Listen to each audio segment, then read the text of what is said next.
কক্সবাজার জুড়ে শিশুদের মাঝে হামের প্রাদুর্ভাব বৃদ্ধি পাওয়ায় জেলার 250 শয্যা বিশিষ্ট সদর হাসপাতাল পরিদর্শন করেছেন কক্সবাজার 3 আসনের সংসদ সদস্য লুৎফুর রহমান কাজল।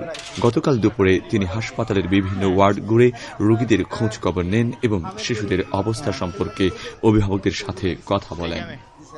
মানে যাতে এদের সাথে না মিশে। হ্যাঁ, তো ওদেরকে ওই জায়গায় নিয়ে যান না একেবারে। একবারে ওই জায়গায় নিয়ে যাবো স্যার। হ্যাঁ স্যার আমাদের থ্যাংক ইউ। ওই জায়গায় এখন টিকা টিকা দেওয়া শুরু করছেন আপনারা না? স্যার 5 তারিখে হয় ন্যাশনালি একটা ক্যাম্পেইন হবে। এর আগে দিয়ে দেন, থাকলে স্টকে থাকলে আগে দিয়ে দেন। 5 তারিখ তো 5 তারিখই আপনারা আগে দিয়ে দেন। এটা উদ্বোধন করবেন কিন্তু আগে দিয়ে দেন। আমি বলছি এটা যে এটা উদ্বোধনের জন্য যাতে বাচ্চা মারা না যায়। এমনি আমাদের ইপিআইতে আছে সব ঠিক হয়ে যাবে। বাচ্চা মানে এগুলো এক মানে আলাদা আলাদা, এগুলো ছোঁয়া আছে না। সব একসাথে হয়।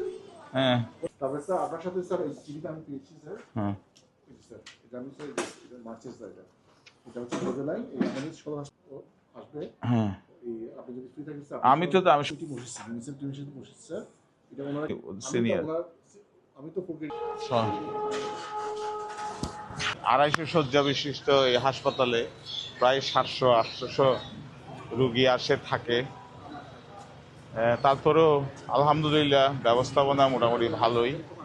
আর হাম হচ্ছে চারিদিকে, এটা তো একটা মারাত্মক ব্যাধিতে রূপান্তরিত হয়েছে, সংক্রামক ব্যাধিতে রূপান্তর হয়েছে। আমরা একটা ওই পাশে একটা বিল্ডিংয়ে যাতে সংক্রামক না ছড়ায় সেই কারণে আলাদা হামের রোগীদেরকে আমরা আলাদা আইসোলেশনে নিয়ে যাচ্ছি। আর এটা আমরা চেষ্টা করতেছি যাতে সবগুলা সুন্দর থাকে। যাতে আর হামের টিকা উদ্বোধনের অপেক্ষা না করে এখন থেকে দেওয়া শুরু করতে বলছি।